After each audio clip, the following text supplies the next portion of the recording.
Komisioni i Sigurisë nisi diskutimin për ligjin e disiplinën në forcat e armatosura të Republikës së Shqipërisë.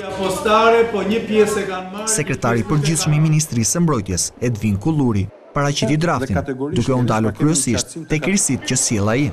Ky projekt ligj tashmë në Sirisi përcakton në mënyrë qartë masat disiplinore që jepen ndaj shkeljeve disiplinore, i vë komandantët dhe përgjithësitë drejtuesit dhe autoritetet ushtarake përpara mundësisë që të përcaktojnë dhe të japin më objektivitet se më parë dhe deri tani masat disiplinore. Risi tjetër e rëndësishme e këtij ligji është dështimi me më shumë se 2 fishën, nëse mund ta përcaktojmë konkretisht, i shkeljeve disiplinore të përcaktuara në ligj.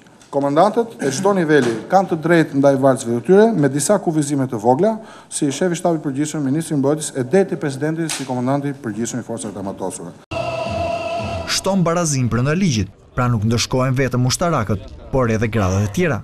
Rregullon hierarkinë, se kush i jep masat ndëshkuese, përcakton rolin e qartë të ministrit dhe presidentit në dhënien e masave. Ky projekt ligj synon forcimin e disiplinës ushtarake dhe marrjen e masave ndëshkuese për shkelësit. Ai përcakton në mënyrë më të qartë se ligji i mëparshëm shkeljet disiplinore me karakter politik, ato që cënojnë figurën e ushtarakut, dhe shkeljet disiplinore me objekte të ndryshme si kryerja e ngacmimeve seksuale.